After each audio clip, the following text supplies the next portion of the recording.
les TMS, les troubles musculo-squelettiques. On en parle tout de suite. Bonjour Jean-Michel Schweitzer. Bonjour Francine. Vous êtes directeur de l'ARACT Lorraine, c'est l'association régionale pour l'amélioration des conditions de travail.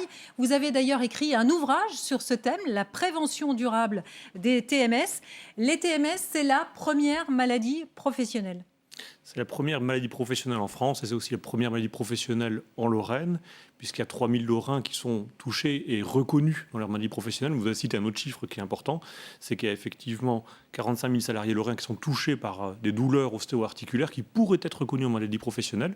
Ça veut dire que c'est une maladie très importante, elle occupe quasiment 7 ou 8 cas sur 10 de maladies professionnelles, mais finalement elle est très peu reconnue sur l'ensemble des salariés lorrains. Et est-ce que ça touche essentiellement les hommes, les femmes ?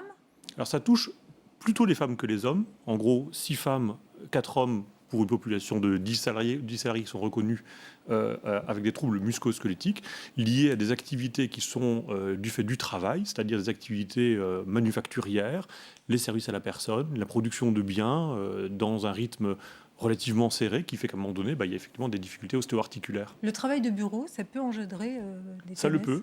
Ça le peut. Alors c'est effectivement un peu nouveau ces dernières années. On voit effectivement des gens qui ne font pas beaucoup de mouvements, mais qui ont des raideurs, par exemple des cervicalgies, des raideurs au niveau des épaules, au niveau du haut du dos, qui sont liées à des situations de maintien de la posture au travail, mais aussi des situations de stress. C'est-à-dire que le stress peut intervenir dans les TMS. Il n'y a pas que l'aspect physique, il y a aussi l'aspect psychique qui peut intervenir et qui fragilise un peu plus le corps. Ce sont des gestes qu'on répète, c'est ça ? Voilà. Alors les causes des TMS, il y en a trois principales. Déjà, un, c'est le mouvement, c'est-à-dire c'est la force ou l'amplitude avec laquelle les gens vont faire le mouvement. C'est le cas, par exemple, des bâtiments, travaux publics, travail répétitif dans l'industrie manufacturière, ce qu'on voit classiquement dans les gestes, les membres qui bougent, et les gens qui font beaucoup d'efforts. Deuxième cause importante, c'est la question des compétences, c'est-à-dire qu'il y a des gens qui n'ont pas nécessairement les compétences pour réaliser un objet, tenir un poste, et qui sont maladroits dans la manière dont ils le font. Donc l'entreprise a un enjeu d'augmenter les compétences pour que les gens puissent disposer des compétences pour réaliser ces gestes professionnels.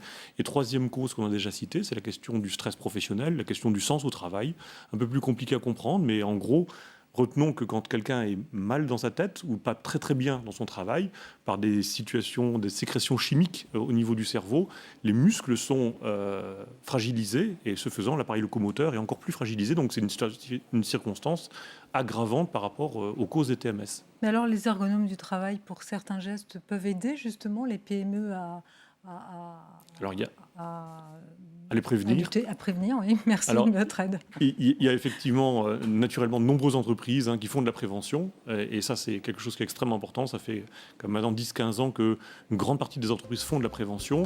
La prévention, elle se fait sur différents axes de travail. Vous avez compris que les causes sont combinées, donc les entreprises n'ont pas trop le choix. Il faut qu'elles fassent des actions sur à la fois les situations concrètes de travail, c'est-à-dire les dimensionnements des postes, la conception des postes, les rythmes de travail.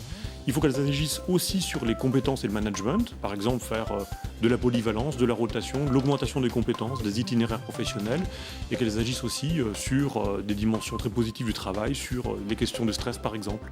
On aura l'occasion justement de reparler justement des maladies professionnelles dans cette émission. Merci d'avoir été avec nous. Bientôt. Voilà, c'est la fin de cette édition de l'Emploi. Dans un instant, le point sur l'actu en Lorraine. Excellente journée sur la 3.